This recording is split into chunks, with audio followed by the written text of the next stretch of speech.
can be part of the future of America. I've known him for a long time. I know exactly what he's capable of. In fact, Aaron Burr was born on February 6th of 1756 in Newark, New Jersey. Graduated from the College of New Jersey where he studied law. He was accepted as a 13-year-old and he graduated as a 16-year-old with distinctive honors. He served in George Washington's Continental Army until 1779. And then in January of 1782, he was licensed as an attorney. 2 months later, he had passed the bar. He had a successful lawyer practice in the up-and-coming town of Albany. He stayed with his practice for 7 years. In 1789, he was appointed Attorney General of New York, and he served the state in this position until 1791. From 1791 to 1797, he represented New York in the U.S. Senate. Though he did become a full Jeffersonian partisan, he did oppose the Jay Treaty, as well as the financial plan brought upon by Alexander Hamilton. He currently is in his second stint as a member of the New York State Attorney, and his first term was from 1784 to 1785, and the second one that he's currently in began in 1798. He's still heavily involved in politics, and he knows what the people need and want. And so, like I said, he's a proven leader and has all the tools needed to help us make this country great. And I present to you Mr. Aaron Burr. Woo!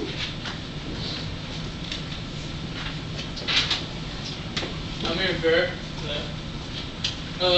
Ladies and gentlemen, I'm getting ready to present to you the Democratic-Republican candidate for the President of the United States of America. Yet he should not be a stranger.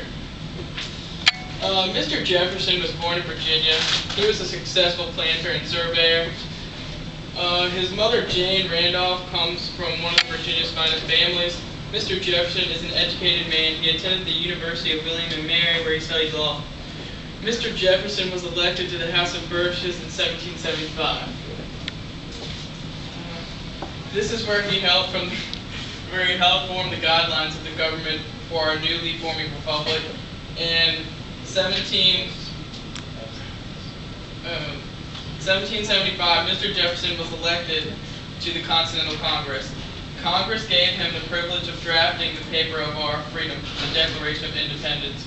Mr. Jefferson has always been the forefront of the universal liberties.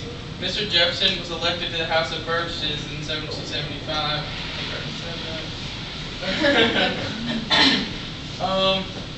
Mr. Jefferson was also the author of Virginia's Statute of Religious Freedom. After leaving Congress, Mr. Jefferson served as the governor of Virginia from 1779 to 1781. In 1783, Mr. Jefferson was elected to the Congress and served as a trade commissioner and minister to France. Under the appointment of his dear friend George Washington, Mr. Jefferson became the first Secretary of State in 1790.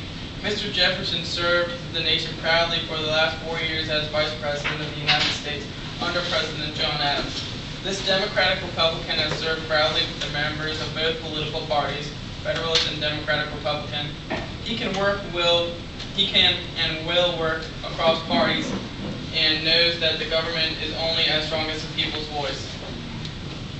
Anyone that opposes his founding father, of freedom, has been completely a loser. There. And now, I'm Aaron Burr, and Thomas Jefferson's coming. Good afternoon, my fellow citizens of America. I would like to begin by saying that just 30 years ago, our country fought to be released from the grips of a tyrant. Now, our glorious nation is being threatened by none other than the Federalist Party.